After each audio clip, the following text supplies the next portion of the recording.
going live soon. It's gonna be super boring and a lot of fun at the same time. I'm still jamming this jazz.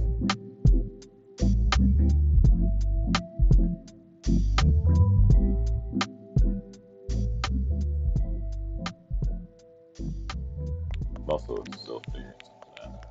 Yeah, that's probably what.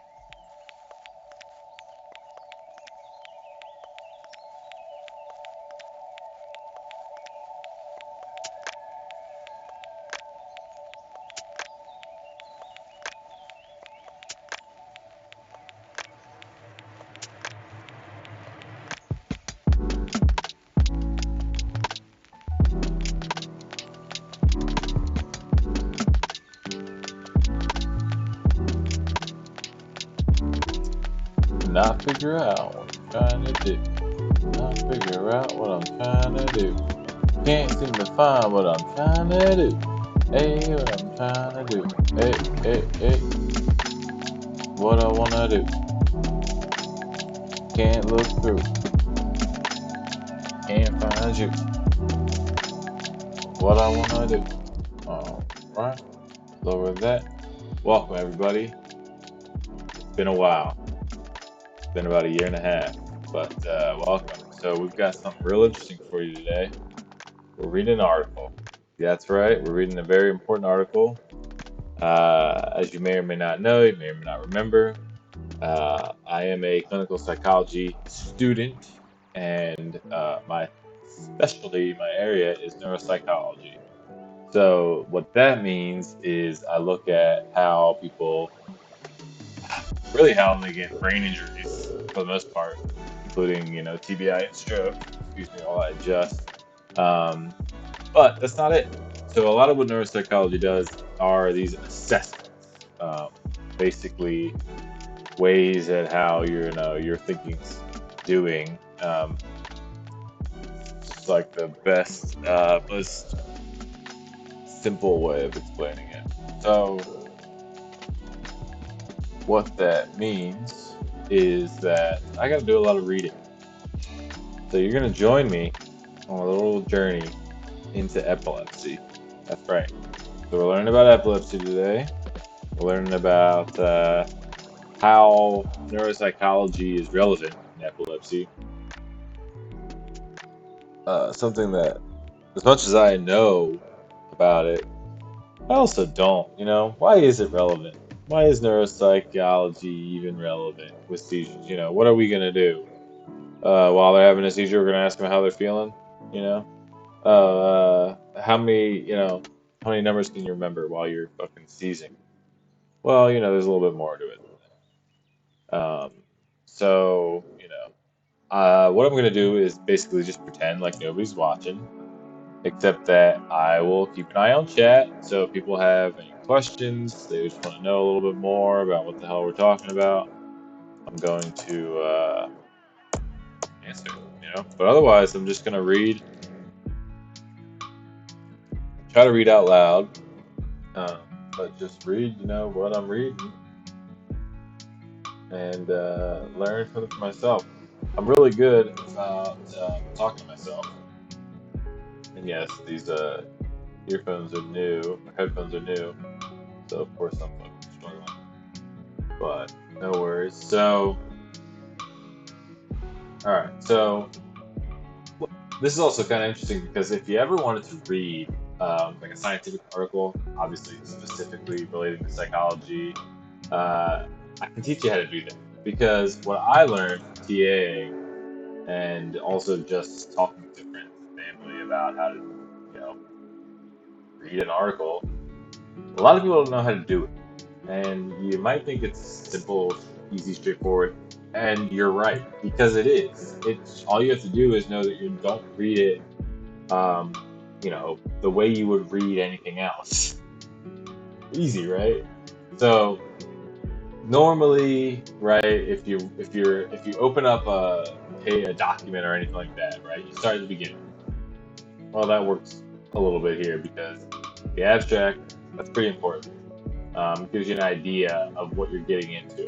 but also it's not as important as some other things that you might be. So obviously, what's going to be relevant is why are you even reading this in the first place? Why are you here? If you're here because you want to learn about the topic at hand, well, then you're going to start at the abstract. And if you have no idea about anything, about the topic at hand, like epilepsy or neuropsychology, you're going to start the intro. You're going to read through all of it. But even then, if you have no idea about any of this, you're going to get all the way down to, well, actually, this might be a bad example because this is not an empirical article. This is a review. But so if you have no idea about any of this and you're trying to learn it, you start at the beginning and you probably just read straight through. There, I taught you everything you need to know. But honestly, you're not going to find many papers like that because you're going to run into some empirical articles that are, experimental.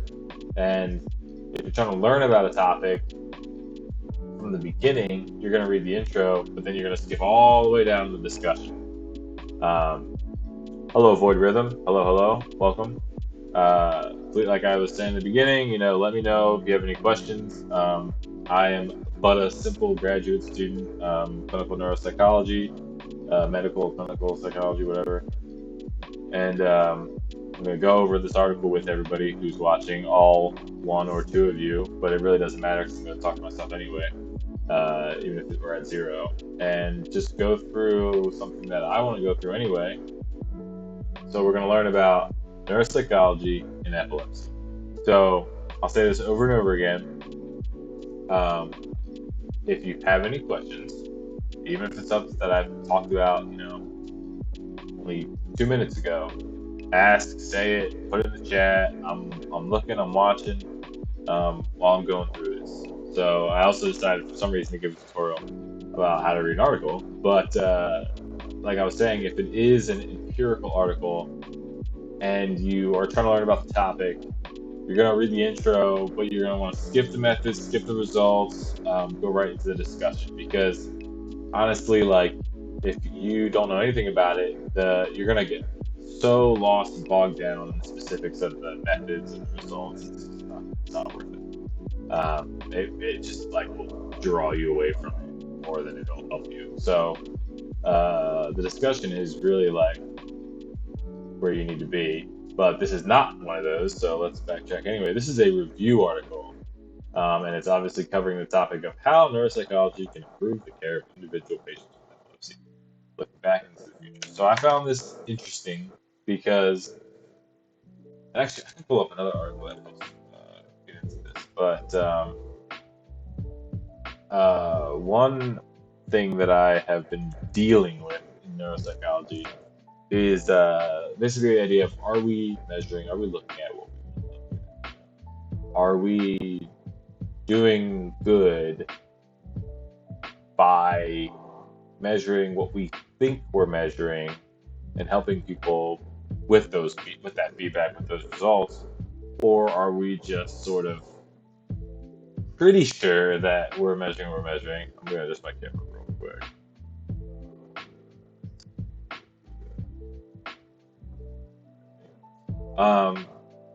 And something that I wanted to talk about was the future of neuropsychology. It's something that's going to be very relevant soon. So, not the article I thought I was going to open up. All right.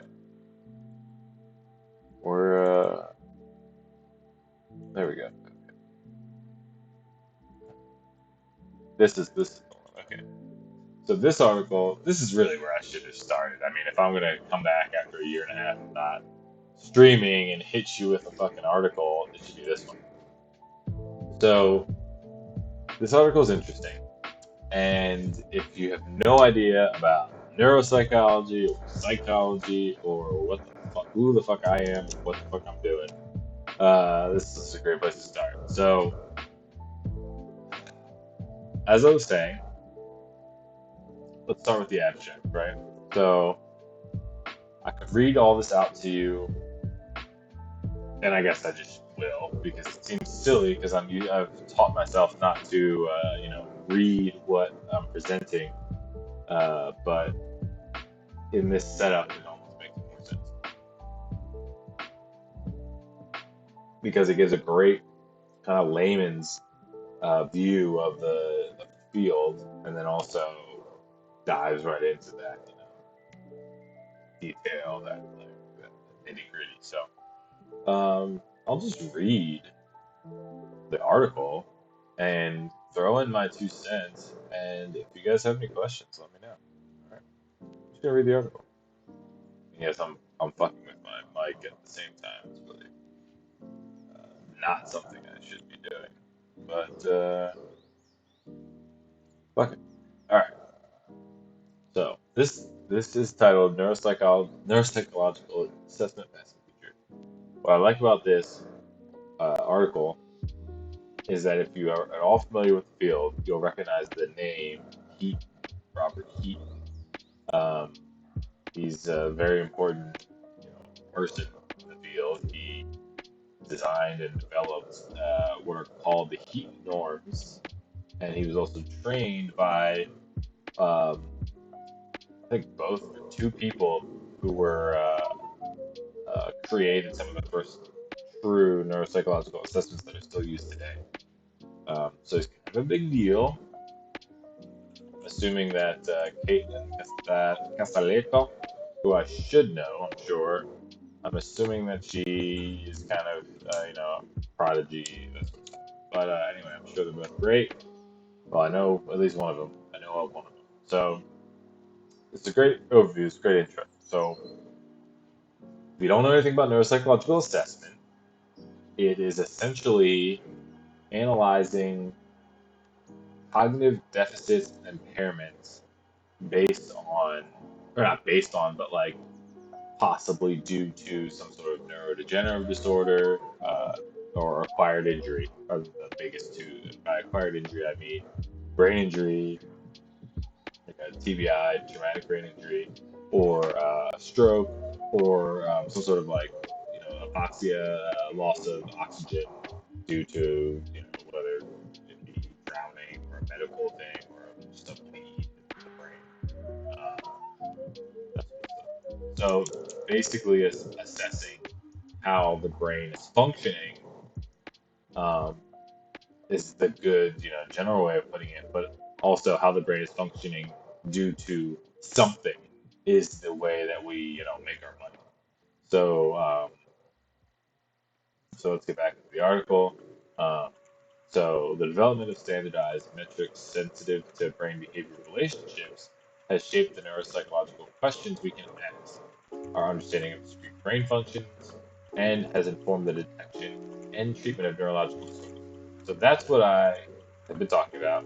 What they mean by the development of standardized metrics is basically, you know, standardized assessments.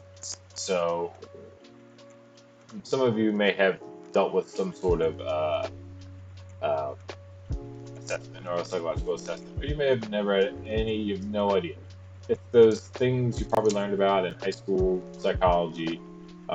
There's like tests of just functioning. So whether it's you got some blocks in front of you and the examiner is going to measure how fast you can put those into a certain thing, or they're going to give you a list of words and those words are going to mean nothing to you. They're just going to be random, but they want you to repeat them back to you. All that we're doing is we're looking at how your memory is doing, how your processing speed is doing, attention, other executive functionings, uh, basically how your brain is doing. So what they mean by standardized metrics is, um, you know, things that can be administered to anybody, and once the scoring is done, it doesn't matter who you are, or like what you are, or whatever, how old you are. Um, it should give a fairly accurate idea of where your brain is at. So what they mean by it's shaped the neuropsychological questions we can ask. Well, it means what can we ask? What can we try to find out about your function? Um, you know that we can only ask what we can measure, right? So we can't or we can say, oh, I want to know how his processing speed's doing because that's going to inform me about whether or not they have a neurodegenerative disorder, whether or not they're suffering cognitive deficits from brain injury, excuse me, that sort of stuff. Um, that's how we figure that stuff out. That's what they mean by our understanding of discrete brain functions. The discrete brain functions just means, like quick and dirty things like I mentioned, like how your memory is doing, how your processing. And all of that, like I said, it informs the detection and treatment of neurological disorders. So we can tell if you have progressive neurodegenerative disorder because we know that certain progressive degenerative disorders, like frontal temporal dementia, has a certain profile, right? You'll have if you're having some language or some memory difficulty, but a lot of language and behavioral issues in testing, well, you probably are in an early stage of primary progressive aphasia, right? If you are having primarily memory difficulties, but you're not really having language or behavioral difficulties, then you might have Alzheimer's, right? And also, there's it's not just testing, but everything else informs our diagnosis. So, like your age, we're not going to tell a 23-year-old who has memory problems that they have Alzheimer's because that's just not something that happens, right? All right. So, it goes on to say that what these researchers are doing is identifying key turning points, innovations in neuropsychological assessment over the past 40 to 50 years that highlight how the tools and common practice today came to be. Well, yes, that's what they do because they're going to give you a little bit of background, right? They're going to give you some information about what the fuck is going on in neuropsychology, but it's only say only 21 pages. They go into some of the past history of neuropsychology, but it's not really like a textbook where they're gonna go over every little thing with you and teach you everything. It's just brief because what they want to do is wax and wane about how things are going to turn out in the future based on where we need to move the field. So they also particularly pull out lines of research and approaches that are they say underway, but ongoing really, which I guess means the same thing, to probe and characterize brain functions to enhance diagnostic and treatment outcomes. So the reason I select this one is because neuropsychology, it's weirdly dynamic and static at the same time. There are a lot of things like certain assessments, they get new versions every 8 years, we say, right? But there are other aspects of it that I haven't really talked about yet that haven't changed in 20 years. And that's a problem. I mean, that's a problem for anything.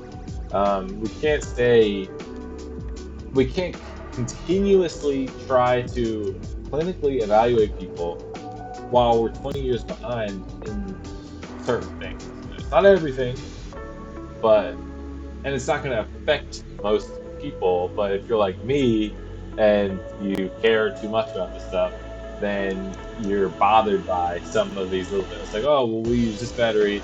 It's been normed and it's been, validated every 5 years. Like, sure, that's fine.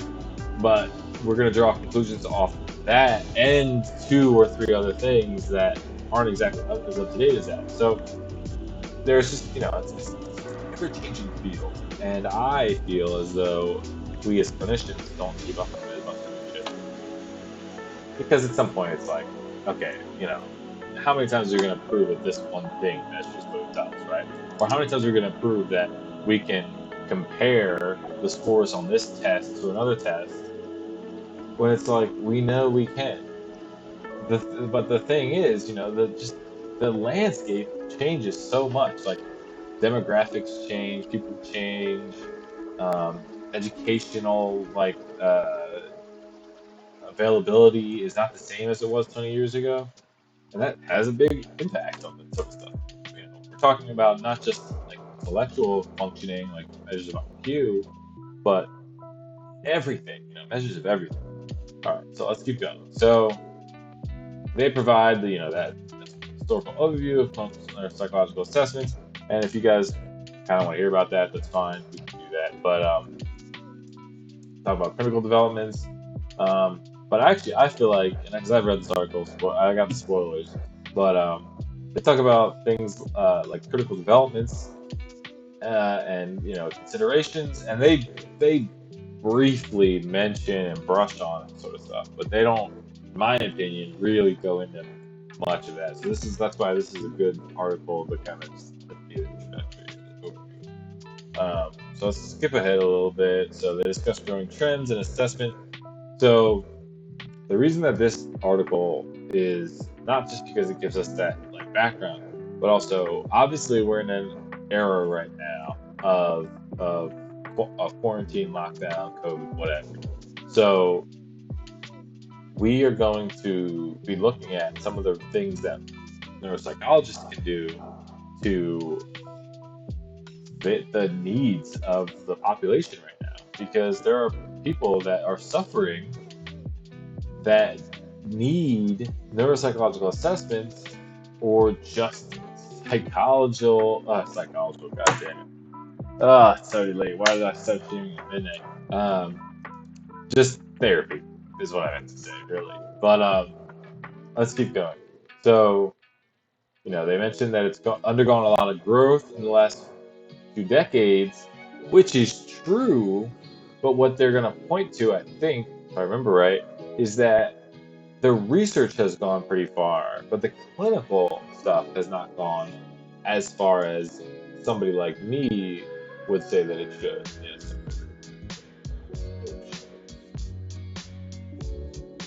This.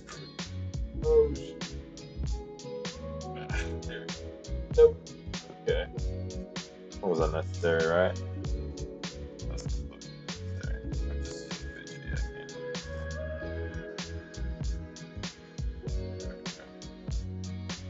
can't. Alright, back in. Alright, so it's just the overview. It's just what we're going to talk about. They talk about the unanswered questions, and that's what I'm hammering in. Is like, there are many things that we still don't know. We have been learning about in the last 10 years and have not touched, um, actual clinical applications of these sorts of things. Um, I think the overview theme of this stream, and a lot of what I'll talk about when I do future streams, is there's a huge gap between what the cutting edge research that's done and what's actually done in clinical practice. It's hard to say what we can do about that, because a lot of times it requires selling things. Whether or not it's selling your own assessment that you came up with, and you said this assessment is so better than the ones you guys already paid for because it measures this small area of cognition. And it's like, most bean counters are going to be like, well, no, we're not going to pay for your thing, or not even your thing is free. They're going to be like, we're not going to sink into a hole that we already bought all these other assessments that have been, used for 20 years. And for some reason, like, that's a good thing to a lot of bean counters. I don't know why. Because you would think, and yes, I'm just doing camera again. I just really can't help myself.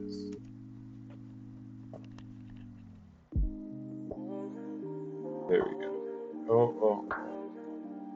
Okay. All right. So, you got to talk to a chief of medicine at a hospital and tell them to pay a bunch of money not even to buy your thing, but to retrain people on this, new measure. Basically, the only way that we can actually implement a lot of this stuff is to create new version or implement the areas that we feel need to be measured into current batteries. But anyway, nonetheless, all right. So they wrap up their abstract by saying, as technology and our understanding of the brain function advance, efforts to support infrastructure for both traditional and novel assessment approaches and integration of brain assessment tools from other disciplines will be integral to inform brain health treatments and promote the growth of our field. Yes, that's obvious. Everybody gets that. I'm not trying to put them down. Obviously, Heaton and Castelletto know what the fuck they're talking about, but at the same time, it's like, how should I put this? I'm not saying everybody knows this already, right? What they're saying, that there are issues with current or psychological assessments or the way that we interpret them, all that stuff. But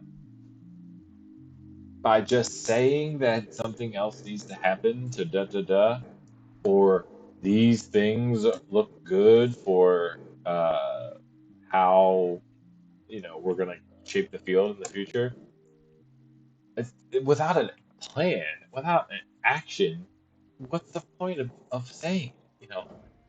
I, I shouldn't say what's the point of saying. I'm already regretting what I'm saying. But like, if you're gonna put all this out here, sum up where the field is and all that stuff, say something about it. At least talk about how, like, the barriers, right? Barriers are so important because it's so easy to say that you need to make telehealth assessments that are I was gonna say relevant, but not just relevant, but like easy to use, right? Yeah. Oh, okay. People are stupid and they need a UI that tells them not to close out of it when they open it, right? Easy, obvious. But what about addressing? Hey, okay, it's a line we trace. Hold on, let me just. I wish I had a whiteboard that was easily, like, I just switch my camera over to it, but I don't. So here's what I want to rant about right now. Just 1 second if I can. Right? Okay. So let's just say, and I'm not an artist, so let's just say, like, right here, right, is where we are. You. Oh my God, I'm so not an artist. You are here, right? Right. And then let's say that over here, I'm fucking this up already. Alright. So over here is where we want to be. So it's the fucking golden star. It's where we want to be, right? It's where we want to get to. It's gonna stay on dollar right now. How do we get here, right? So what people who publish these sorts of articles right now, they're basically saying, like, we're here, over here. Could you say the color? Here is the place that we will likely get to. It's so likely that we'll get here. But without saying more than that, you're not helping, because where's my quick rotate? Is that all I got? I don't have a quick rotate here.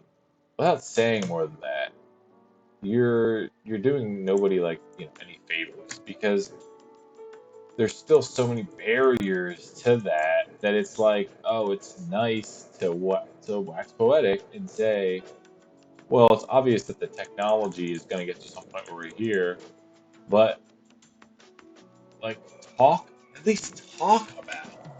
what it takes to get there. And what I mean by that, and I keep let me give them shit all I want, but where are my ideas, right? Well, how about addressing the obvious? For some reason, a lot of hospitals are for profit, and our government, talk about the United States government, does not really provide enough funding outside of simple research. That's why I was talking about the research is cutting edge, but the clinical applications aren't, because nobody is providing funding for, you know, for some reason we provide so much funding for the research. We can feed the you are here all we want, but we can't get out of that because there's just nothing that gives the hospitals any incentive to pay money to implement any of this stuff. That's what I'm saying. You are here, and this is where we're going to be stuck. People who publish articles like this, and I think they're great. I'm glad they do, but they say things like, oh, in 5 years, 5, 10 years, this is where we'll get. No, in 5, 10 years, this is where we'll still be because there's just no incentive. The only incentive people are given is actually something that's brought up in this. So that's why we'll get back to this article, because they give an incentive only if you've already paid for the battery or the norms or that sort of stuff. So, okay, so we don't really need to get introduction. I talked about how we don't necessarily need to read an introduction unless we don't really know anything about what we're reading in the first place, which is fine if you don't, but we're gonna say we do. And like I said, please ask questions if you want me to read through anything, give you a history about clinical neuropsychological assessment. Happy to, more than happy to. But one of the things I talk about, if you are watching this, is they do talk about some interesting stuff okay, flexible battery, fixed battery approach. This is an interesting topic. Not exactly what I was going to get into, but they're going into kind of a history thing, and I think it's just, who cares about the history of it, but basically, their way that if you've ever seen a neuropsychologist, if you've ever done testing, you get a bunch of tests, all blah blah blah blah blah, in like 3 hours, a bunch of different tests. You might be asked to draw something, you might be asked to remember words on a list, you might be asked to do a bunch of stuff. Every neuropsychologist does it differently.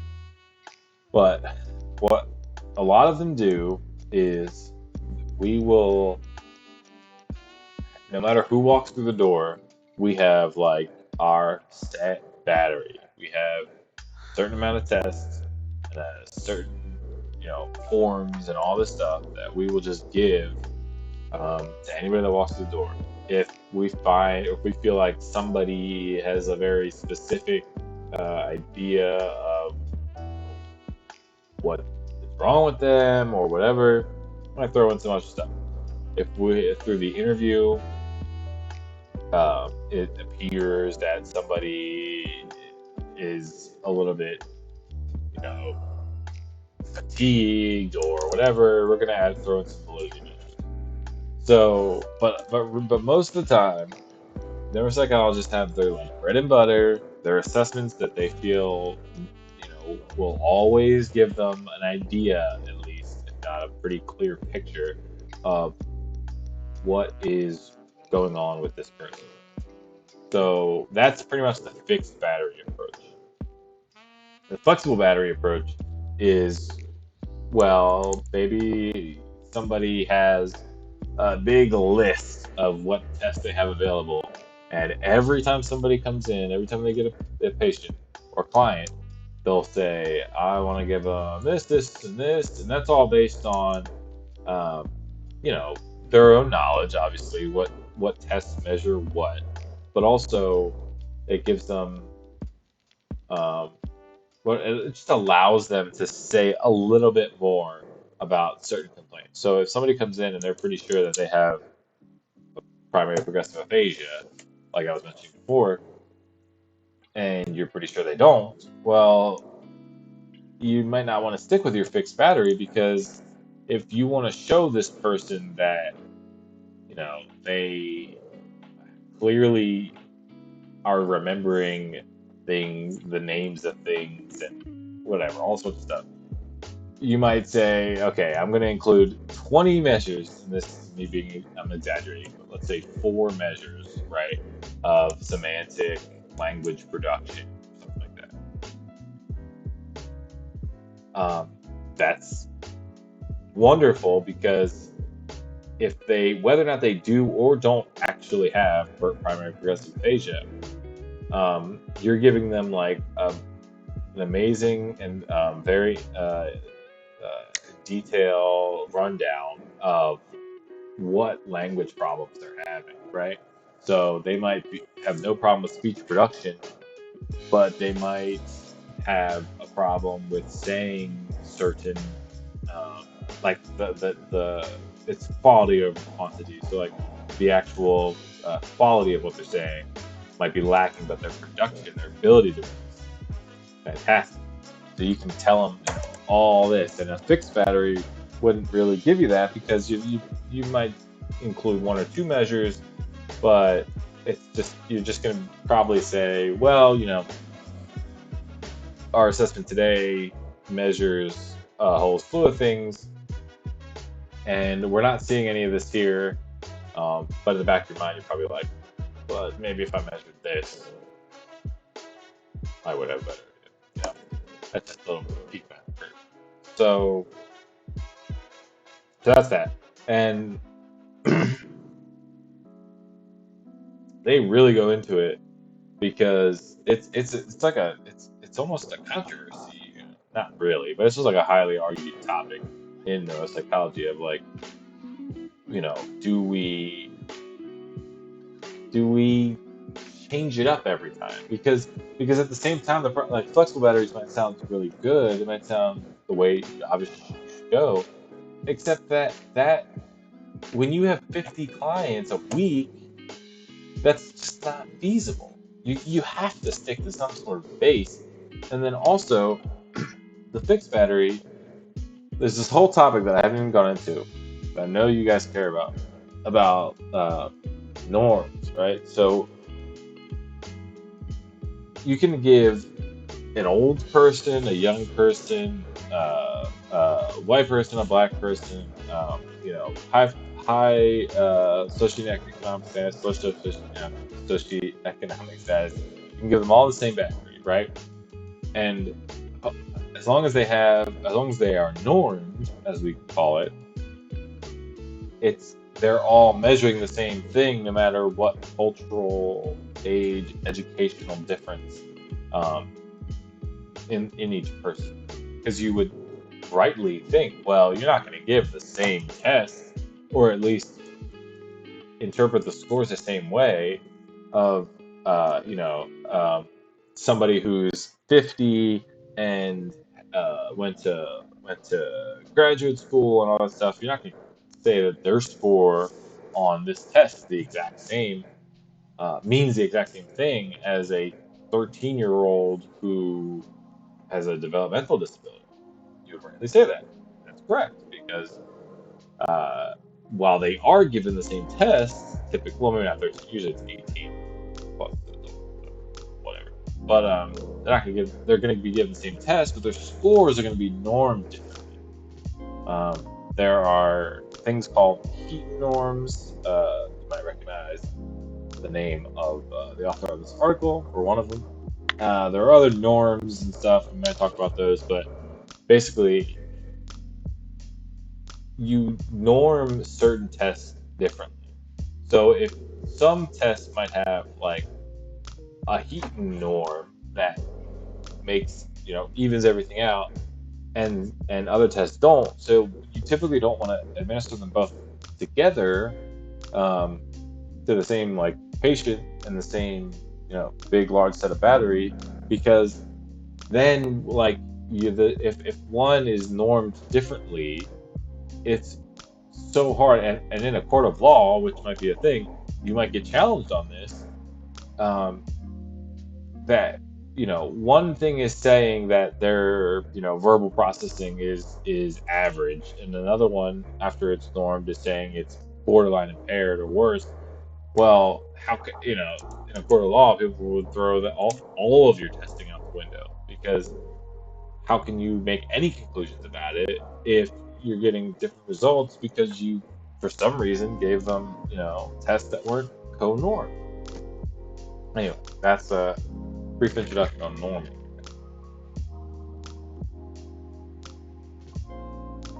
And hey, there you go, normative standards. So, talk about this.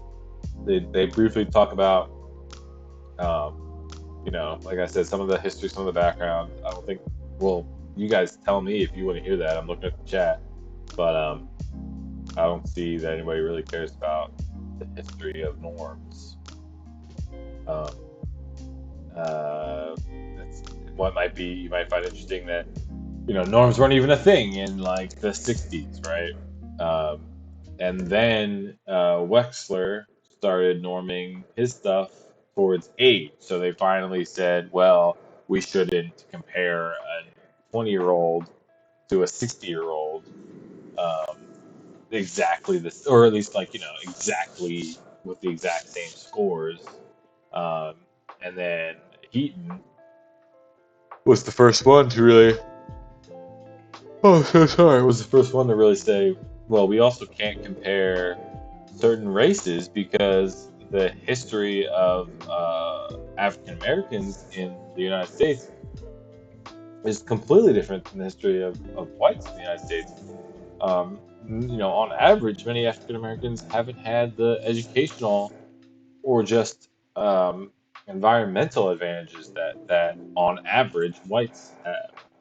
Um, so, you're not going to compare a poor black kid from Harlem to a white, um, socialite or whatever, influencer, whatever, from Manhattan, and it hadn't really been done that people thought enough about it to say, oh, okay, I guess even though they're the same age, maybe we shouldn't compare it, Anyway, but that's as far, other than so age, race, gender is another thing we norm for, and educational level. That's an interesting one because educational level, such an interesting topic for how it's normed. It makes sense, right? Somebody who didn't even graduate high school probably shouldn't be normed on the same level as somebody who is got their PhD or even their master's or whatever, right? But at the same time, that almost feels like an outdated metric, right? Because like when when I was growing up, it was always that you go to college, you get more education. Everybody goes to college. Everybody, you need to go. If you don't go, you're not going to get anywhere in life. All that stuff, right? And then now it's all, well, if you want to get completely covered in student debt, then you shouldn't go to college because, or whatever. You know what I'm saying. I'm gonna stop that rant. But what I'm saying is, somebody who went to high school and then went to a trade school, which I don't know, top of my head, like it's just typically not factored in. Like it's usually the norms. They go, there's like, if you had 10 years of education, which is like, you're a sophomore, junior in high school, and then you drop out, and then you have 12 years of education, you're gonna be, when the scores are normed, given an idea of what expected functioning should be, right? Um, if you graduated high school, you were expected to do a little bit better um, than somebody who didn't graduate high school. That education is factored in, right? It's the same thing for if you or undergrad and you got 4 years of education, you were expected to do a little bit better than somebody who didn't. But nowadays, like that's just not as relevant anymore. TDF, shoutcast, how you doing? People who are professional conservationists have an enlarged M4 region of the brain. That's something. That is something that's interesting. I'm actually, I know my shit, not amazingly, but I don't know what you mean quite by M4. I mean, I know that there are, so TDS Shoutcast, thank you for your comment. That's such an interesting topic for me because I'm also into like neuroimaging is also my thing. I have many years in MRI, functional and structural imaging.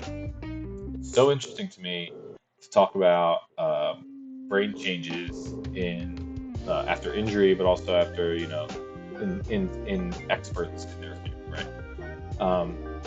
What's interesting is that saying somebody has more functioning in a certain area or has higher structural volume in a certain area. What's so funny is that it could go both ways, because what like the layman sees when they see an article that says,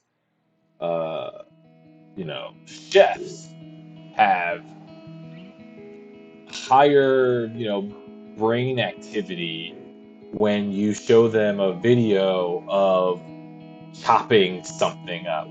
I forget if it's increased blood flow from MRI for 6 different sizes. I have to double check. So it's probably what you're saying, TDF Shoutcast, is.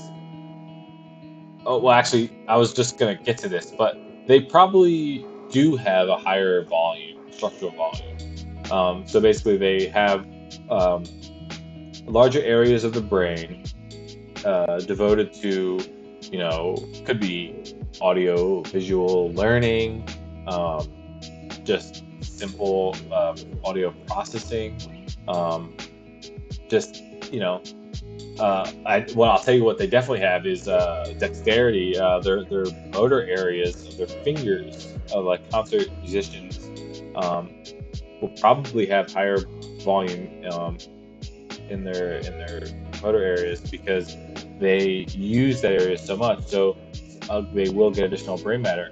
But what I was getting into is that you read an article that says chefs or concert musicians, they'll have more brain volume dedicated to so and so, but also like fMRI, like functional imaging. If you just hear an article or read, I guess, an article that says so and so has more blood flow to the area of whatever by learning this skill, that actually doesn't mean much, because more blood flow might mean that their brain is still learning, is still processing that skill. So let me just break it down in the sense of saying, like, if I right now I'm a horrible, I was gonna say drawer, but I'm learning that. So, but anyway, let's say I'm not learning that. I'm horrible at art. But if I started to pick up a paintbrush and a palette right now on a canvas, I would, and I did it, let's say I did it for a day, right?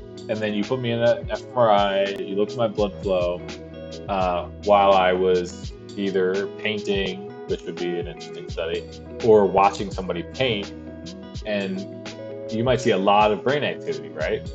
A lot of brain activity thinking about painting or doing it, right? And then in 6 weeks, I've been painting every day or whatever, right? You see that, oh wow, there's even more brain activity associated with painting because I'm learning about brush stroke and I'm learning about color and blending color, and there's so much more that I'm now understanding about the process, right? But then look at another 6 weeks, and I'm either painting in the MRI or whatever, and all of a sudden it's like way decreased blood flow. Well, what's going on there? It's like, well, does that mean that now I don't understand it as well as I did before. No, it means that my brain has actually become more attuned to the process.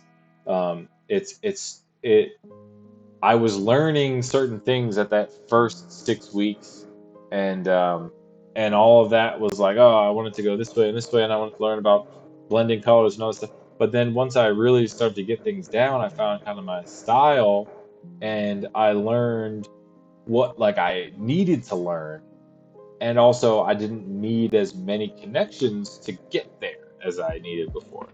I wouldn't infer this feature's importance from MRS. It's non-directional, quasi experimental design. I mean, it's nearly all quasi unless you play with some TMP. Yeah. Yeah, I mean, I know what you're saying. I wasn't trying to pick you apart. I'm sorry if I came off that way. Because it is interesting. I mean, I just ranted about it for 10 minutes already about imaging, just because imaging is so fascinating to me. But because like it's interesting to me because of the way the brain works, right? Plasticity, which is, it can be seen as the neurons making connections, or, oh, sorry, I guess I meant neurons making connections, via branching out more, creating more dendrites, or more efficient synaptic communication. All of it basically means just, changes in how the brain functions, right? How the brain works. All extremely interesting, but it's just so cool that the brain gets it's almost like it branches out desperately, right? If you're learning something or you had an injury or something like that, right? To a certain area, your brain starts like grasping for anything to hold on to. And then once it gets that and it starts to understand that, it prunes and it becomes more efficient. And it's, you know, CDF Shockcast, you might have just jumped in, but I am a neuropsychologist, still in training and all that stuff, whatever. But um, I've been in neuropsychology for, I guess, 7 years now, um, and it's just so interesting to me to tear it all apart. That's what I've been doing already, because uh, whether it's, are we assessing what we think we're assessing, that sort of stuff, or are we measuring what we think we're measuring in imaging, right? Because the research that, unless you're like really in the field, you really want to learn about this stuff, when articles get posted and then posted again on BuzzFeed or even Science Daily, that sort of stuff, it's always got the sexy titles of like, so and so sees more, functioning, because they this means you should eat more chocolate. It's like, whoa, whoa, whoa, like, more functioning because you eat chocolate doesn't necessarily mean anything. Yeah, good. I'm good. Yeah, so CF Shockcast, LOL. No, don't worry about this source. I tend to read primary only. Good. Yeah, primary sources are the way to go. Um, but I was just kind of speaking generally, like broadly, because a lot of the way that a lot of people kind of get, into this sort of stuff is from seeing it posted on Facebook or whatever. That it's been distilled 20 times. Um, but yeah, I kind of lost train of thought. I know I was ranting. I was excitedly ranting about it. But it's just interesting to see that people will post certain things, and be like, oh, well, I guess I should do X because that means I'll have more neurons. And it's like, well, you don't actually really want more neurons. You want efficient connections. You want point A to point B to point C, all done correctly. More doesn't always mean better, I guess is what I'm saying. All right, so that was a great rant. I loved it.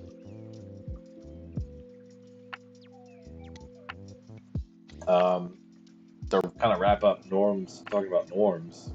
Um, this is so, as I was saying, I've kind of been breaking down.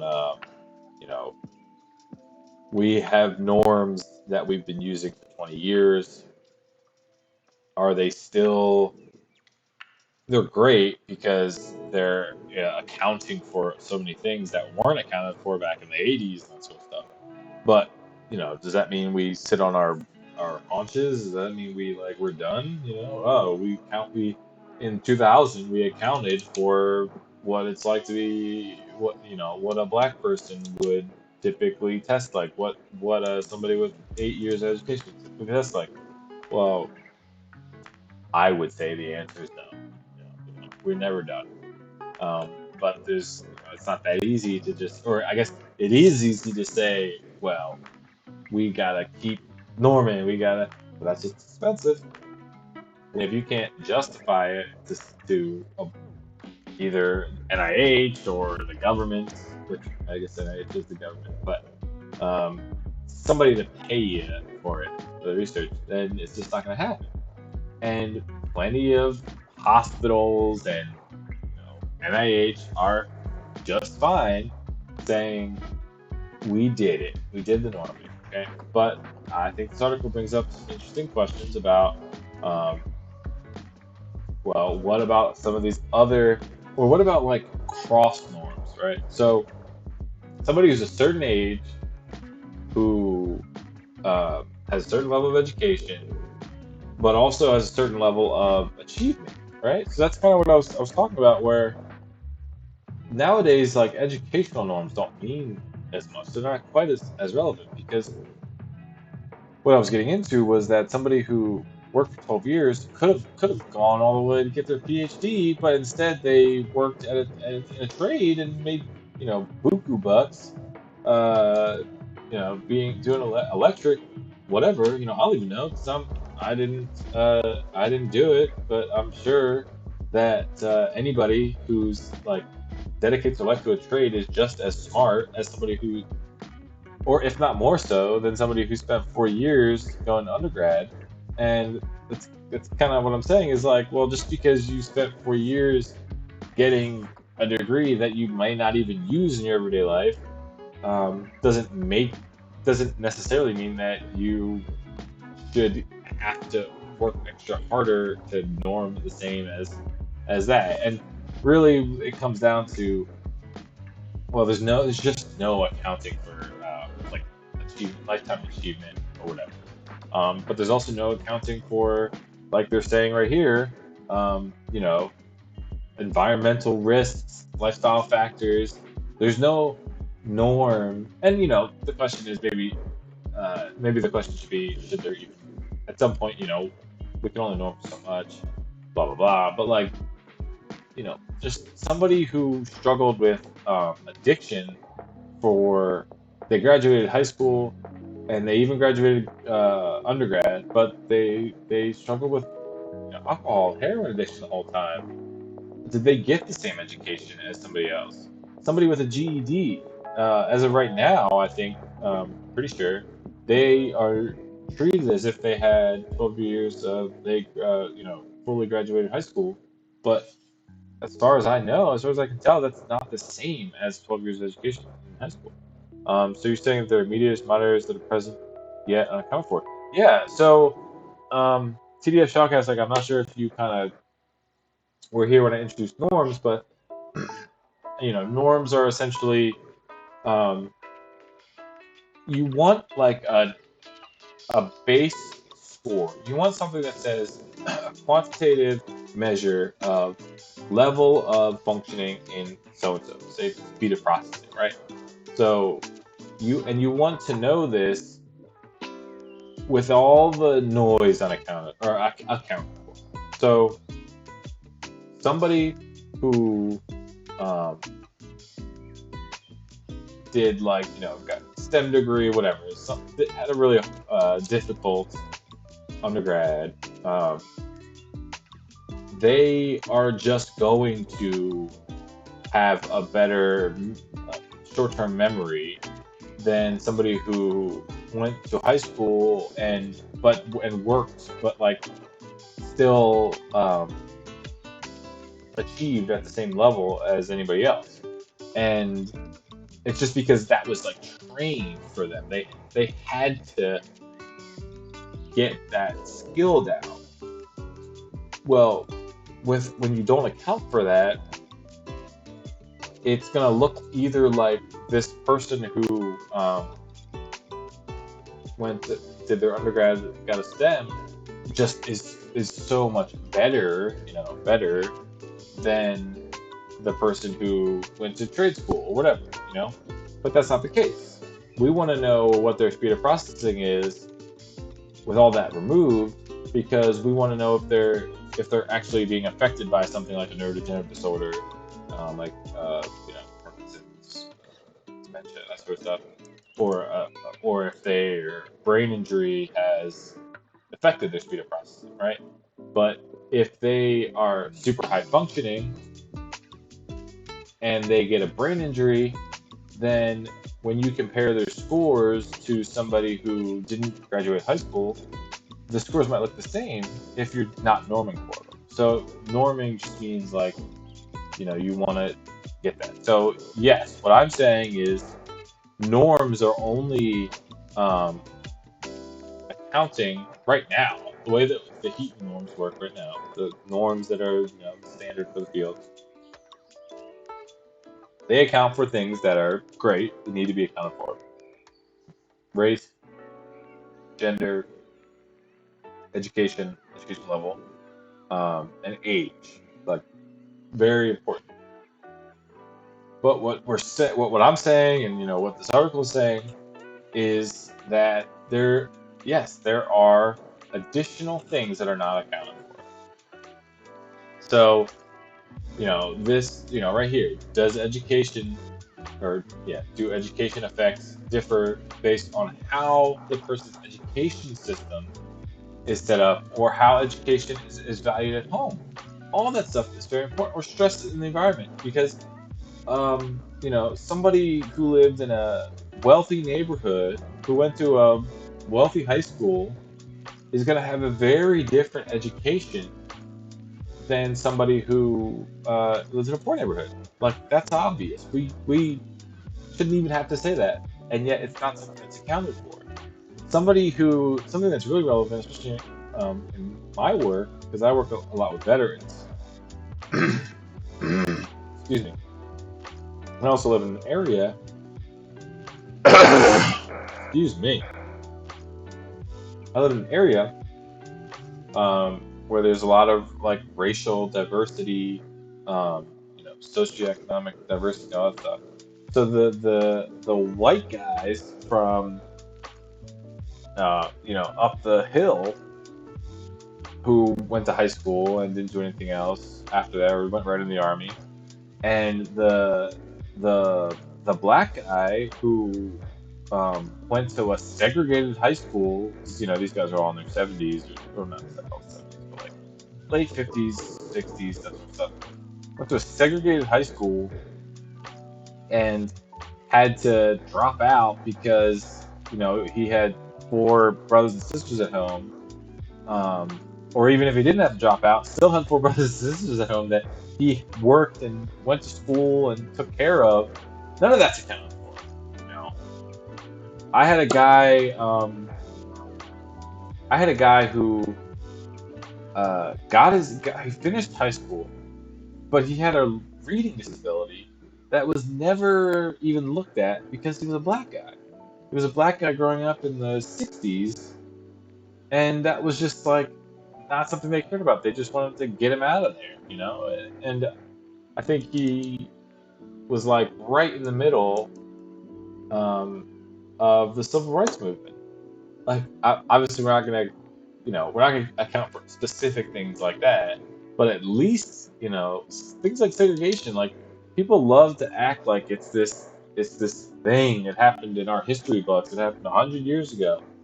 We're still, like, most people's fathers and mothers, and not even their grandparents grew up in that, especially if they grew up in the South. Anyway, that's just saying that, like, yes, none of that stuff is taken account for. Because, like, for example, does age do age effects on cognition differ across presumably normal groups based on educational backgrounds, cognitive reserve, which is another thing, access to quality healthcare, nutrition, lifestyle factors. I talked about, or I think they mentioned too, just like exposure to toxins, that sort of stuff. Like none of that's accounted for. A good neuropsychologist, a good clinician, will account for that and will do a good enough job in their interview, and they're going over the chart and all that stuff. But you can't, not everybody gets a good neuropsychologist who accounts for all that stuff. Somebody's going to get labeled as having the onset of a dementia, when really they're just measuring their lifelong cognitive function, or maybe they had some sort of developmental disability, and that affects their treatment. Then they start getting all these medications and treatments that are useless to them because it's not what's going on.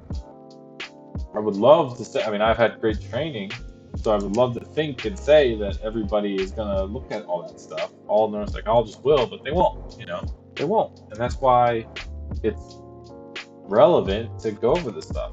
And it's also why it's so frustrating that articles like this are going to get published, and another study is going to get published that even tries to look at how we can affect the norms, but it's not going to go anywhere. It's just a shame. Some people pay attention to this stuff, but without some sort of larger body that says it's either funding that or insisting on implementing it, it's just not going to go very far. How can someone account for all the potential interaction effects aren't well researched? Could one provide treatment when baselines aren't mapped? So, to answer your second question, could one provide treatment when baselines aren't mapped? Like I was saying, yes. Like a good neuropsychologist who gets somebody, who grew up in the South, and they'll get a good enough history, hopefully, to say, oh, well, because a standard question is, when you were in school, did you have any problems reading? We ask, were you ever diagnosed with learning disability? But it's like, if we're talking to a 60-year-old who grew up in the South, well, it could go either way, because either they did get diagnosed with something, but that's just because they weren't, actually in the right classes, to learn about it, or they weren't, which is the more likely the case, they weren't diagnosed with anything because either diagnoses weren't common for anybody back then, or because they were just a poor black kid they didn't care about, So a good, like I was saying, a good neuropsychologist would account for that.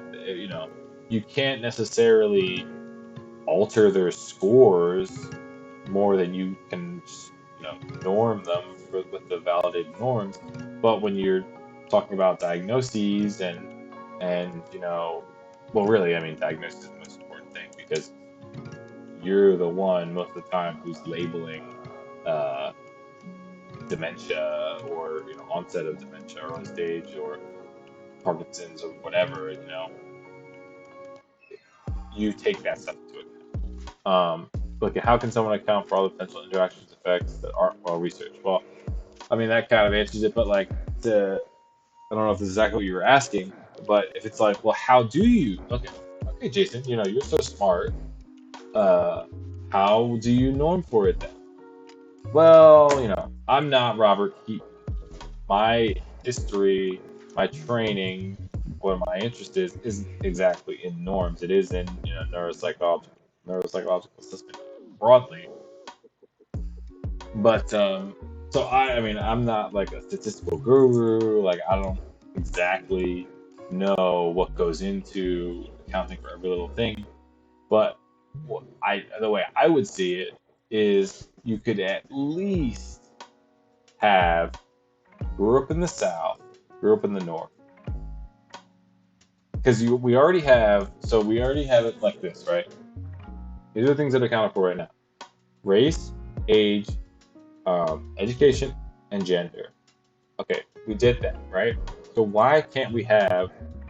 So the way that works. So the answer, I guess, this answers your question. Like the way that it works from there is if you say, okay, if I said I want to create new norms, or at least update our norms, and say, I think that there is a difference between 60-year-old African Americans who grew up in the North in testing and grew up in the South. Well, you do a research study with it.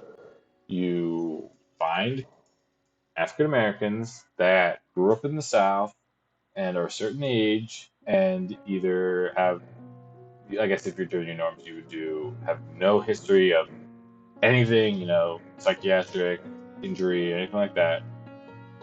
You give them the same tests and you compare their scores, and you do regressions and all sorts of statistical nonsense that I don't necessarily not that fond about myself.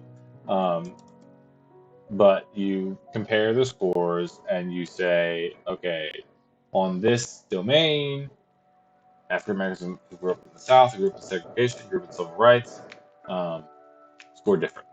So that's how you account for the interaction effects, because you have to first decide, because you can't account for all of them. Like, you can if you're going to do a study for. I know it's core. I know it's core. I'm just saying I don't feel like getting to the nitty-gritty of it right now, because off the top of my head, I don't know exactly what would be the best test for, because like it wouldn't just be a correlation. Anyway, I know it's core. I agree with you completely. I'm just saying that I just didn't want to get into it here. Probably would need to do some more research, or definitely refreshing, because I haven't had a statistical course at least a year. Anyway, so you do that. You do your statistical. And if you wanted to account for all potential interaction effects, then you have to go, okay, so we have these norms for the North and the South. Okay, now we need, or like, what's the next thing we want to do? Oh yeah, let's want to do exposure to toxins, right? Now we got to get, it's usually like 25 is the minimum, so it's like 30 African Americans from the South who were exposed to toxins. There's like a record that they were exposed to toxins, and they raised this certain time. That, and a control group of African Americans from the South who were not exposed to toxins. Or I guess if you've already come up with your norms for North and South, you wouldn't have to do North and South. You could just do African Americans who grew up around toxins, and then not around toxins, because you already have your. But for more validity, it helps.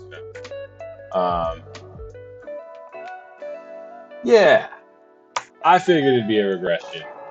But yeah, I mean, yeah. TDS Shoutcast says if you have categorical independent variables with a continuous dependent variable, you'd probably want to use a model that allows for interaction. So, no chi-square or ANOVA, maybe regression to decision trees. Yeah, I think you do a more multivariate regression.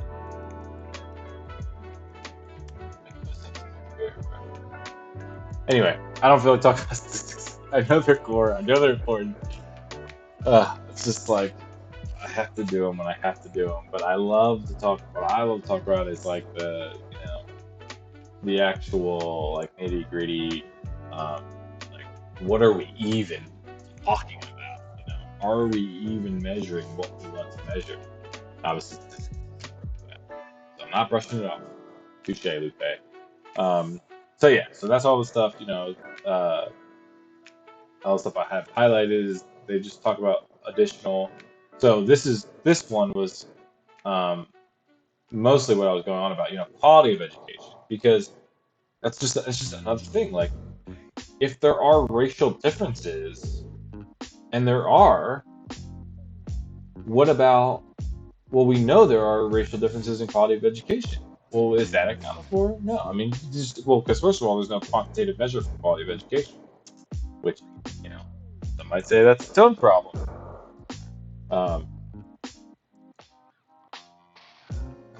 the top of my head, a quantitative measure of quality of education, because that would be really hard. Because uh, George Bush would tell you that simple test scores are a measure of quality of education. That's not true. The applied stats portion of my training in psych is one of the biggest reasons I found a worthwhile job. At least I believe so. Hey man, power to you. I know that stats is my weak point. So it's just I just got to put more work into it. But I just figure out what I want to measure and then plug it into a program and say, I probably want a regression. I'll look at a Pearson correlation too. I want the correlation of this correlation of gender to scores on processing speed. But hey, man, that's great. Yeah, SPSS. I was trained on SAS, and I'm sure if I could find some of my code, I could run reliable whatever's Nova's regression shit. But SPSS is so much more intuitive, and it's not even that intuitive. It's just so more intuitive. It's typical code. Know what you want to measure, look at, compare.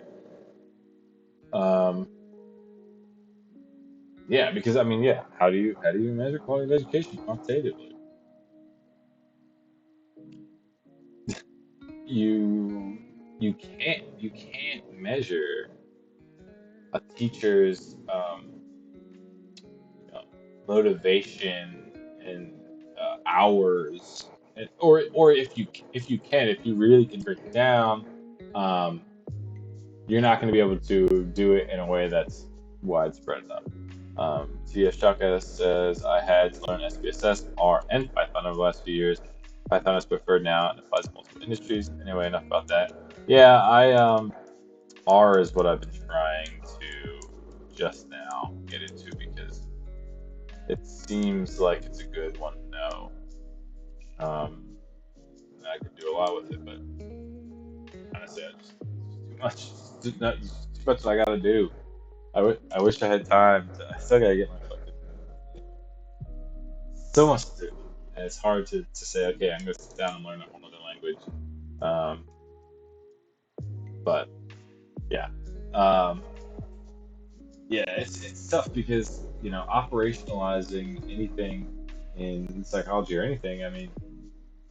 Uh, you can say, this is what I would measure with this and this and this, but even then, you're either might be missing something or you might be over measuring, because how can you say that? Say if you said, oh well, the hours that a teacher spends in the classroom is a measure of how much time they're willing to dedicate to their students. Well, that might not be the case. What if they're spending more time? What if they go home so they can call parents or come up with like learning plans, all this stuff. So it's just one of those things. Like, I don't know if we'll ever get to a point where we can determine the difference of quality of education.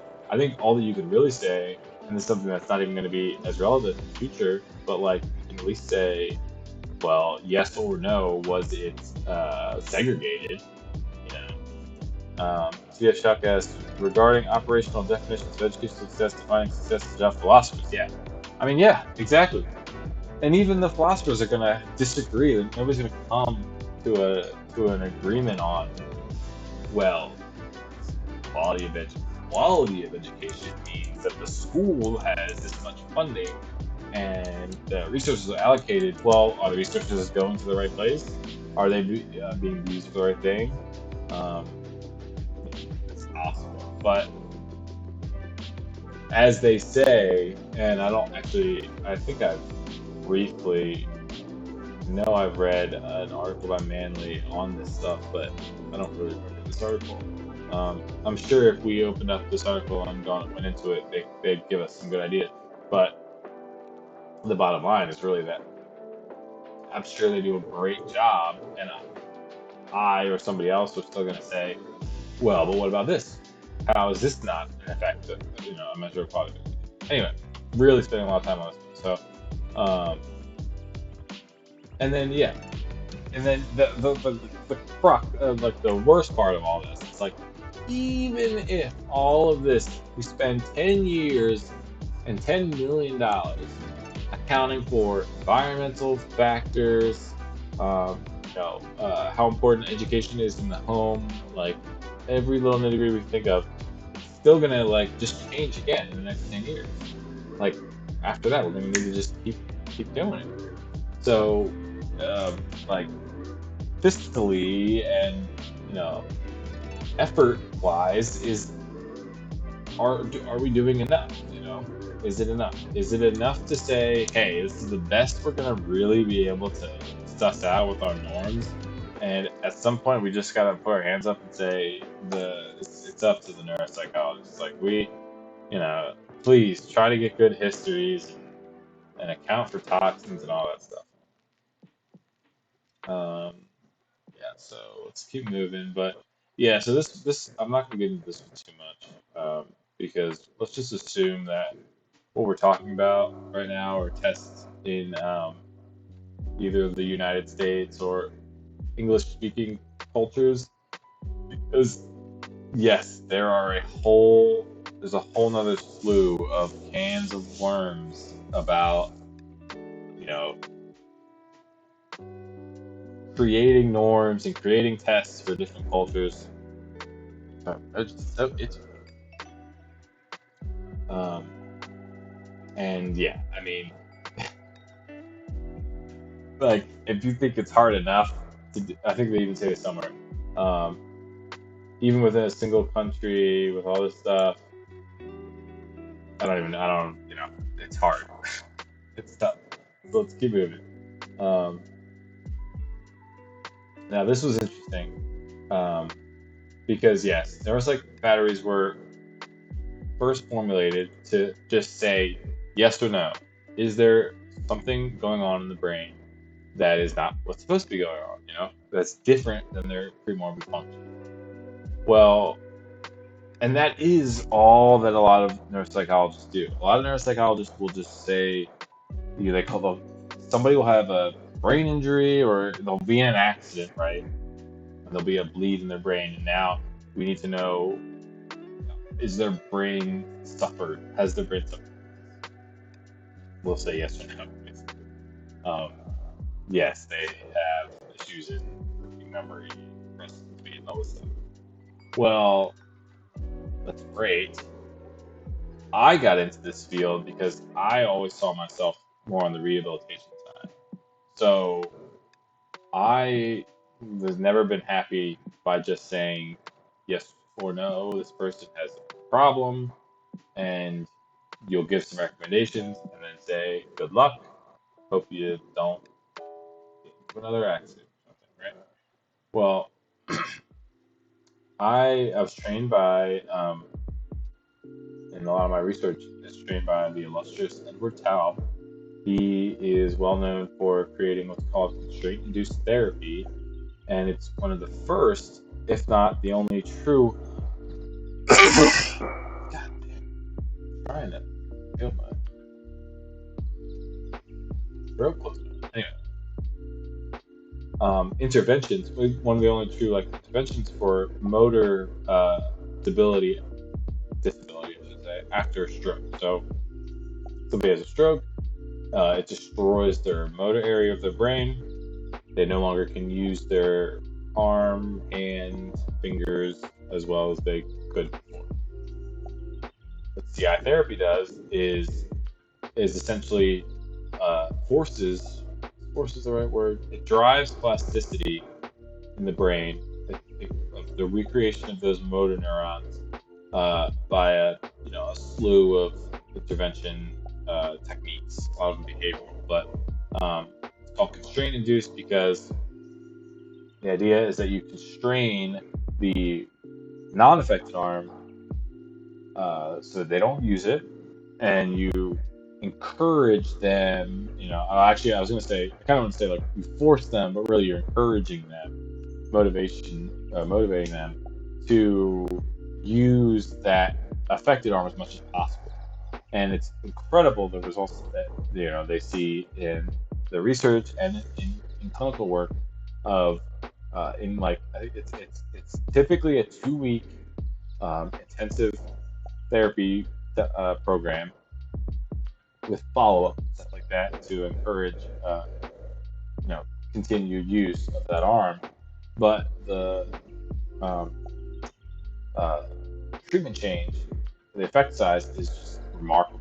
I mean, people will go from like at the even this is years after stroke. Even like I think the longest time that they saw somebody see an effect was something like 10 years after stroke. They had only had like they could lift their hand, but it was just a small fist. Um, and they got them to a lot of the times full functional use of their hand and arm, but sometimes it's just like as much of a difference of they can't even use their hand. Um, and now they can flex their fingers and lift their arm up higher, and it's just remarkable. I mean, nothing else. There's like one other treatment intervention that sees even as close to of a remarkable as the change in uh, CI therapy. Like the treatment difference is a lot higher than that. The only benefit of the other one is that it doesn't. It's not like every day for 2 weeks. I think it's like a few hours over the course of like 6 weeks or something. So basically, yeah, rehabilitation is what I've always been interested in. Driving plasticity and getting people back to function. Um, we do that. Neuropsychologists do that, now, but it's usually based not on um, a longitudinal change or measuring a longitudinal change. It's based on this is where you are right now. If you can do this and this and this, you'll see higher cognitive. You'll see some cognitive improvements, and maybe we'll see again. Like if it's up to you, but you can come back in about 6 months or a year, and we'll test you again and give you another thing instead of giving them like an actual intervention. It's not that. It's just when you get home, you should you should try to start managing your medication and sleeping better and that sort of stuff. And that's important, but it's just not kind of what I had pictured neuropsychologists would do. And there are such things as rehabilitation neuropsychologists, but really like it's the research that does a lot of that longitudinal intervention, which is a shame. I mean, it's another, when I was drawing my crazy thing here, it's like there's just a big, large barrier between, important interventions that are in the research and what's actually implemented in the clinic. It's just there's because thanks United States, like there's all sorts of insurance barriers, like the hospitals, like what they want to shell out, all that stuff. All right, I'm really running out of time. Already over. So let's keep moving. Well, so yeah, this is like, there's no neuropsychological batteries aren't meant to measure longitudinal change, and that's interesting.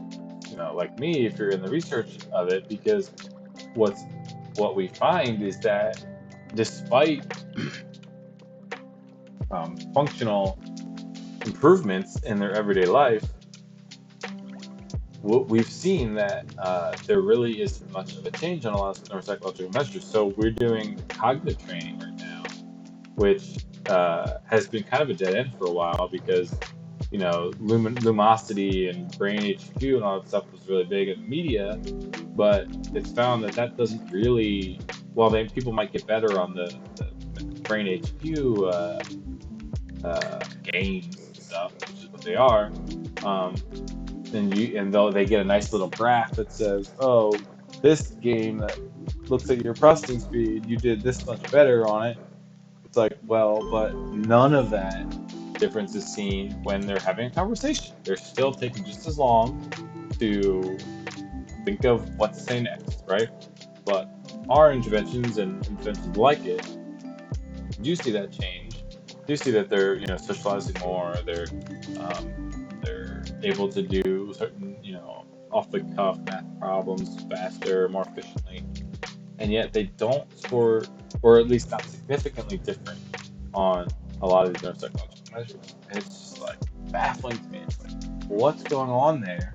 Because you can see with your own eyes that these people are not the same as they were when they first walked in. Like you can see that their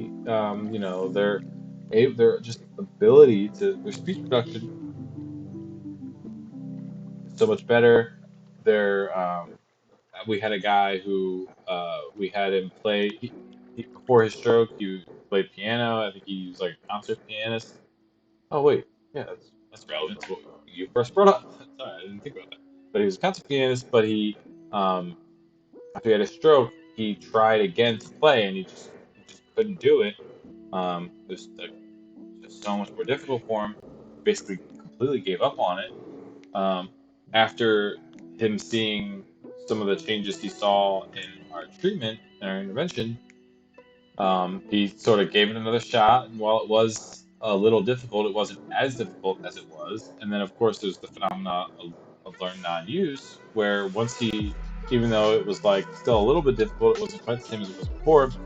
He started doing it again more and more and doing slightly more difficult things, and he was right back. He was not only where was he right back to where he was before his stroke. He was even like, well, now I want to try jazz piano. And that was something he never even thought he would do before, never even tried before. Which that's just an interesting aside. It's not anything to do with the intervention specifically, but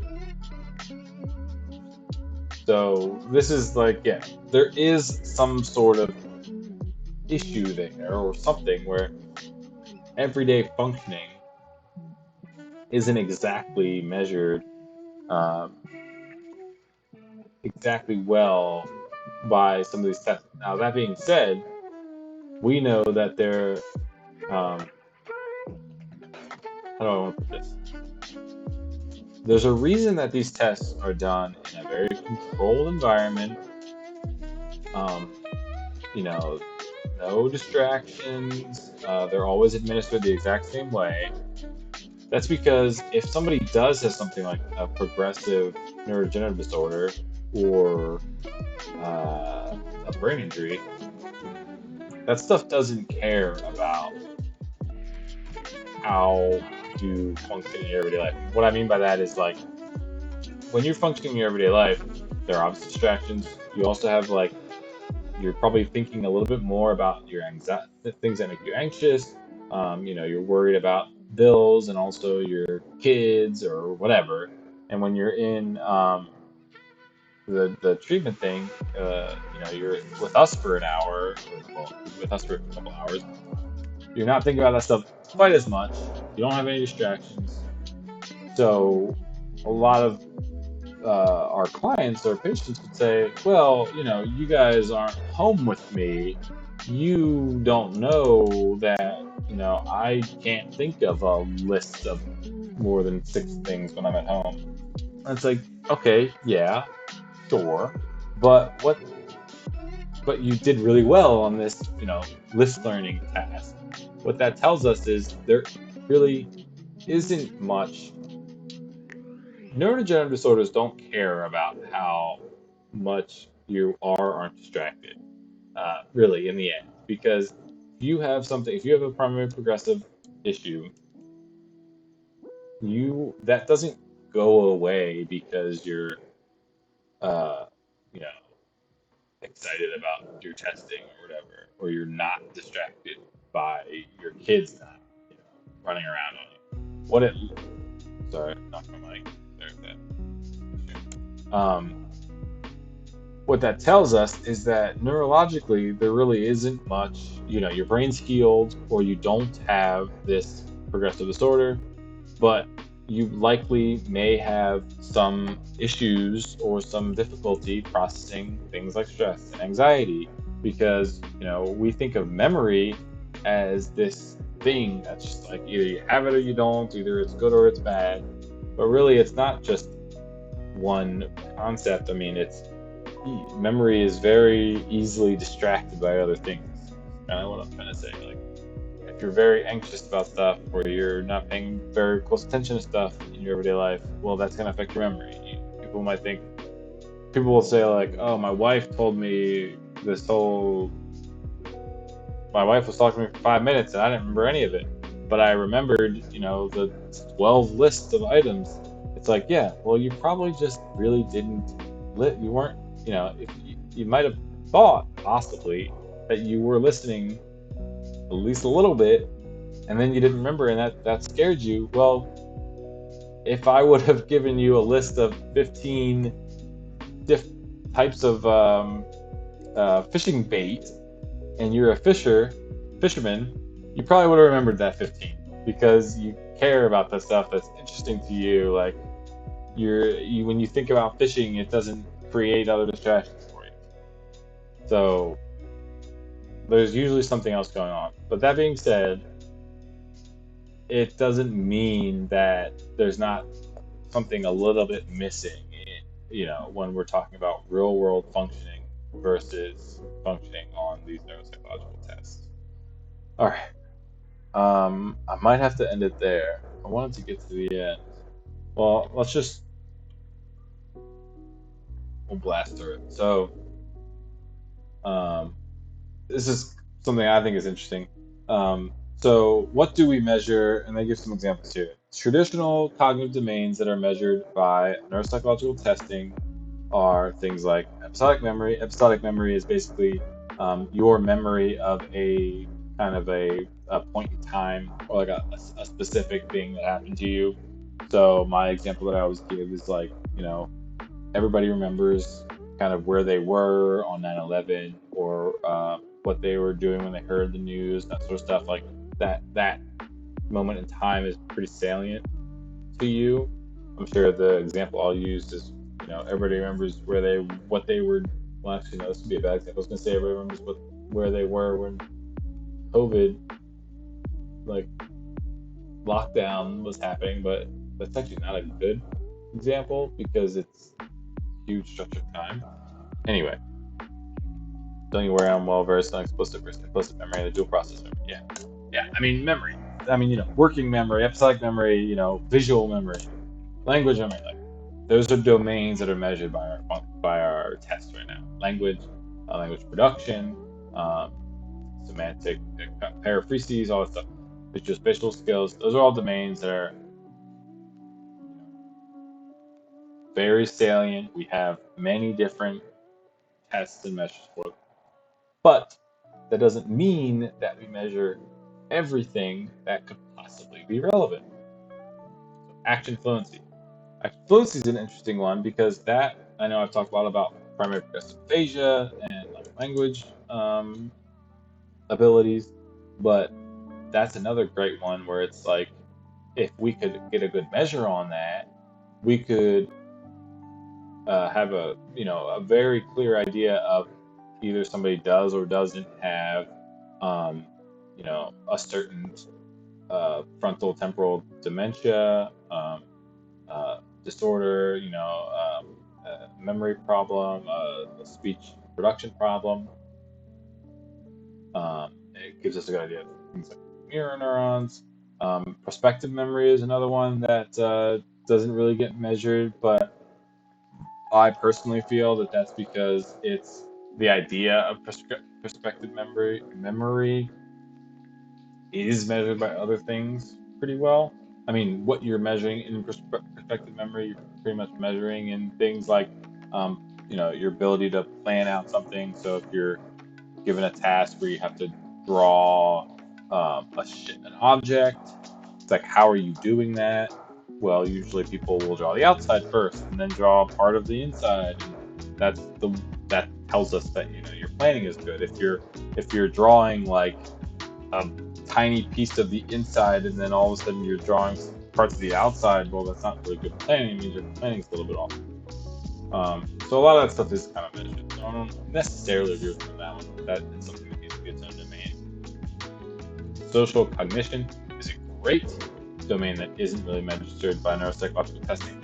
It's also one where it's like, well, how do you really measure it? Because it's like associated with how you talk with people, how you know what social norms are.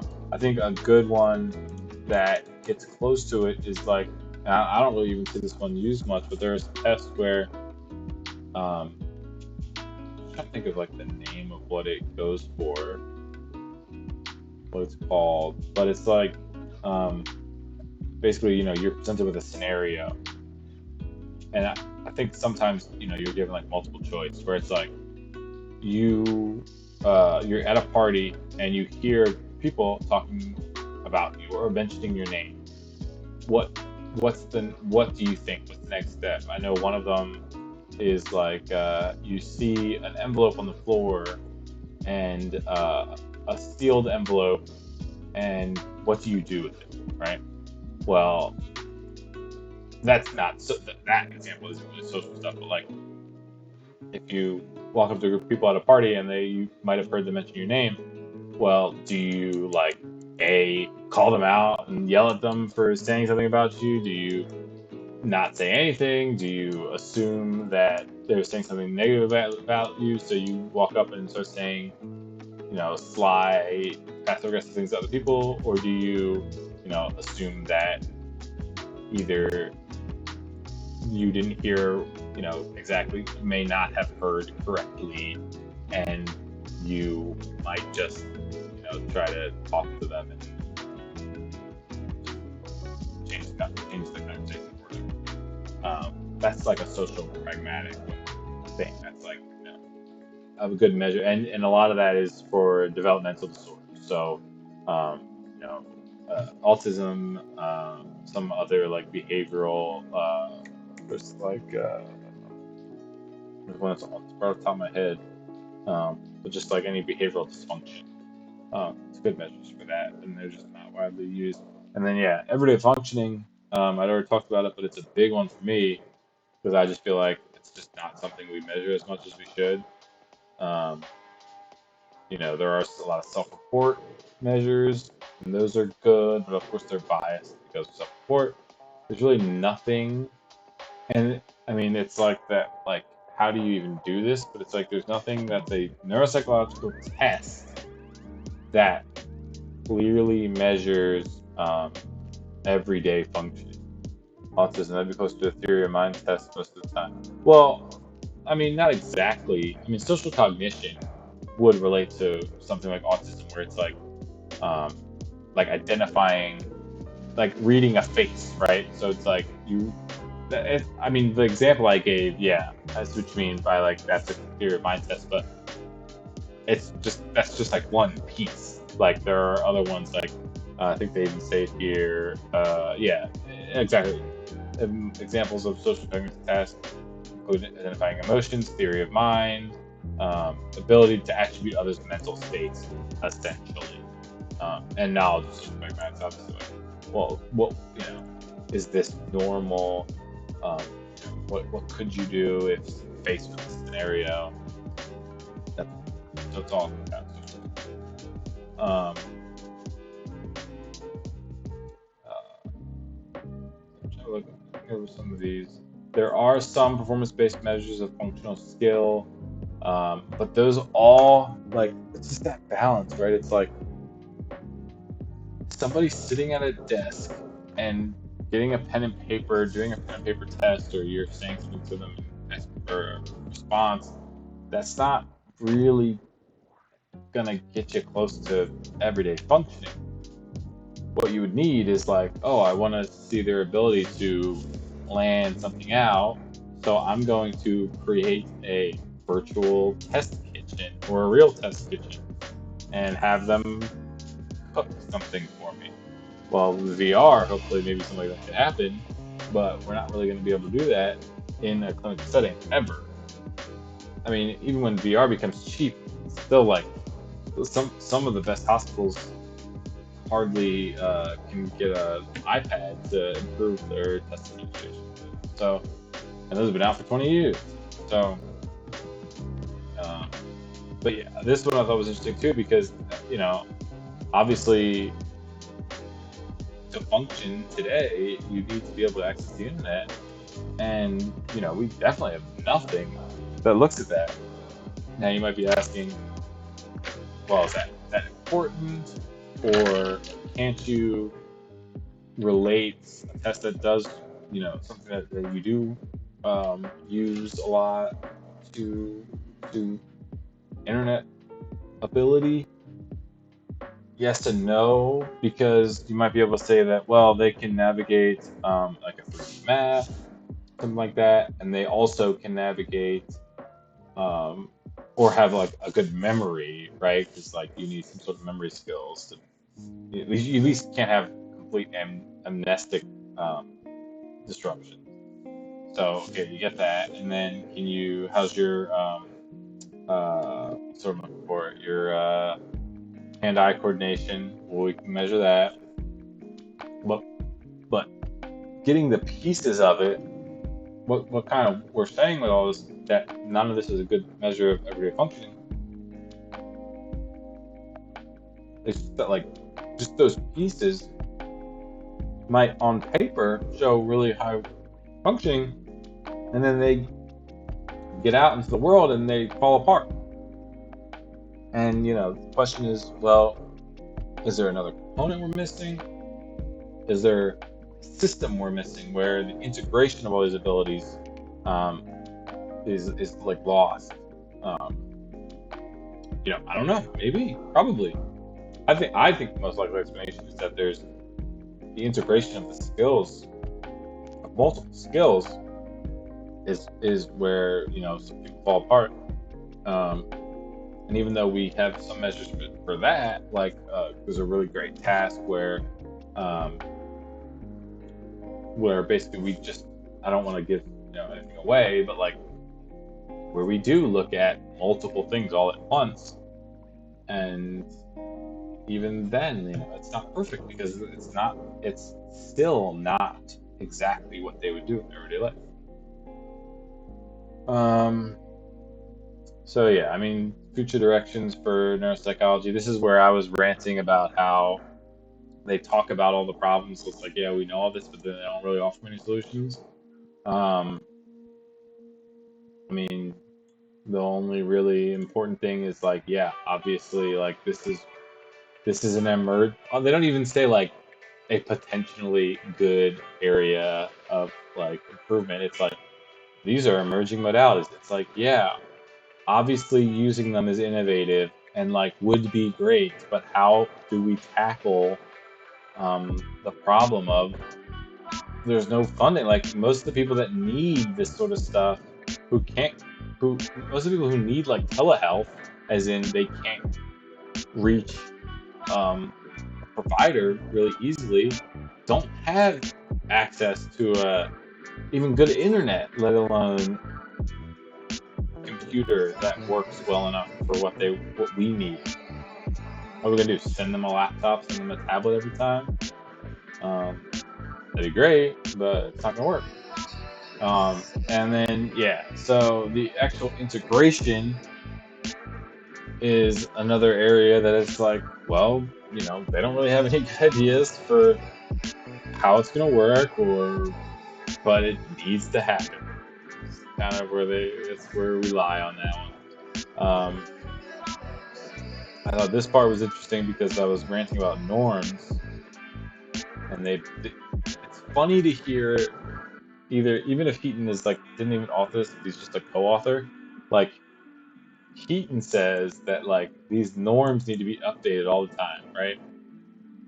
And he says like the NIH Toolbox, which is a government-funded cognitive assessment, um, the norms are typically a one-time effort, and they are only changed like every 10 years, or not even every 10 years, like every 30 years or something like that. And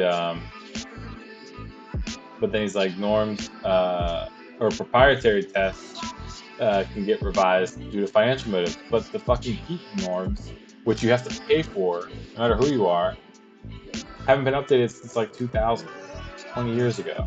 So what's high horror? This article was published, I think, in 2014. No, 17. Jeez, way off. So, and they're talking about, proprietary ones will get updated more. Well, they won't. I mean, like, people, that's what I'm saying. Like, what's going to force the change? What's going to force them to update? People are still buying the heat norms of 2000 and see there's no call to update them. It bothers me. And be the change you want to see in the world and all that, but nobody's going to fund it either. That's the problem. That's the bigger problem. All right. Yeah, and we still need to actually find performance-based measures of everyday functioning. We haven't really cracked that egg yet, but and yeah, obviously especially in the era of the quarantine, computerized neuropsychological assessment are so important. And even, I mean, I've this is a whole nother conversation, but like I've said that like this era of like COVID, like there's basically going to be like a pre-COVID and a post-COVID era because we are taking the time and the effort to integrate telehealth and all this stuff, but like, um, you know, it's setting a stage so that it's easier to access this. People are realizing, oh well, maybe instead of having this thing in person, these conferences in person, maybe we can do it remotely now. TDF Shoutcast says, what authority does the author or authors have regarding any actions they could recommend all day? Well, what's invoke change? Well, that's what I was saying. So one of the co-authors, there's two authors here, and I mean, I know you're like this specific paper, they actually do have, like, Robert Heaton is the co-author. He is the author of the Heaton norms, and I have not heard him do anything about updating his. That's why I just thought it was funny that he was saying, proprietary measures would get updated more frequently when his proprietary thing has been updated in 20 years. So that's I particularly found a problem with it. But to answer, say he wasn't Heaton, I mean, yes, they can recommend all day, and they will, and they do. But what I feel like they're not doing enough with when they publish these sorts of things is at least coming up with like a plan. It's like we need to, deal with the fact that the only way that government funding is going to happen is at least mention it, at least mention it. That's kind of my thing. At least mention that, like, we need to lobby for this change, or try to integrate, um, like a system where the chiefs, hospital chiefs and stuff can are more willing to give funding to these sorts of changes. Do the authors mention the political conflict of interest you just mentioned? Probably, we probably do. I guess not. I mean, no, they don't. But there's not. I mean, there's not really a conflict of interest exactly because they're not calling. I mean, maybe your question answers what I was saying, where they it seems like what they're wording, all that stuff, like they seem kind of neutral to it. They say that things like, um, proprietary norms are more likely, get revised due to financial motives, but don't mention like, you know, we need funding or anything like that. So I guess they're avoiding conflict of interest there. Um, but I mean, what I'm saying is to your other thing of like they could recommend all day, but does it invoke change? That's kind of what I'm saying. Like, you know, it doesn't really invoke change It's TF Shoutcast. It seems like the tone would change if it wouldn't affect their own product offerings. I mean, yeah, I mean, they're not exactly saying like, hey, we need to get funded. They're really just saying like, these things would be neat, I guess. It would be neat if we could affect, or not even that, not even affect. Like, it would be neat if things do continue to move in the way that we see that they could or should. Um, they don't exactly say like, it's a problem that these norms are not updated. They just sort of say, because this is a literature review, right? So they're like, this is what people are saying in the literature, about how not enough things are accounted for in norms, and other things probably should be, and this is what the other people are doing. So they're doing a good job of like doing a literature review, staying fairly neutral. Um, there's no call to action, but that's also kind of my problem. I mean, there's maybe whether it's a call to action or a game plan is just where I want to see some of these some of these types of articles, because it's like I don't think anybody disagrees with you. It's like that Community episode where they're protesting the oil spill and they're like shouting at everybody. It's like, why are you yelling at me? We're on the same page about this. It's like we all know this, but are we publishing articles like this just to say, okay, well, I did my job, I pointed out that it's a problem, or should we be saying more in these sorts of stuff, in these sorts of things? I don't know.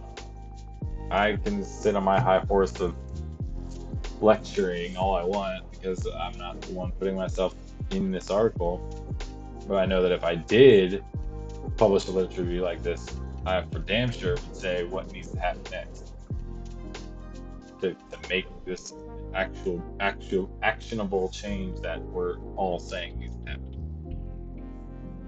All right, I gotta go.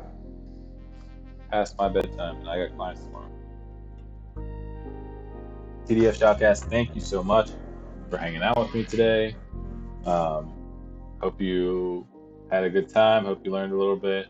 Hope you come back. I'm trying to do more of these. I hadn't streamed in a while because I used to do a mix of game streams and this sort of stuff, but my other computer died, so I'm kind of stuck streaming this sort of stuff, but doesn't mean I don't enjoy it. So hope you come back, hope you follow, if you find it interesting, and we'll actually, if you're still around right now, give me a topic for next week. I'll try to do, I'll try to come on with that topic, talk about it, find something interesting related to, so I'm a neuropsychologist, but I'm also a clinical psychologist, so it can be kind of anything. Prosopagnosia, okay. I haven't even thought about that in a while, so that actually might be a good one. If I'm gonna search my endo right now. Do I have any articles on that? I think I have articles on that based on, I have some injury ones where people get like, because it's not just injury. There's one variant of primary progressive aphasia that has characterized by that inability to recognize faces. All right, yeah, that's a great idea. I might talk about frontal temporal dementia. Those variants. So, let me know if you come back around. Feel free to leave a comment or a chat, and we'll chat again. I had a great time. Take care. I'm signing off.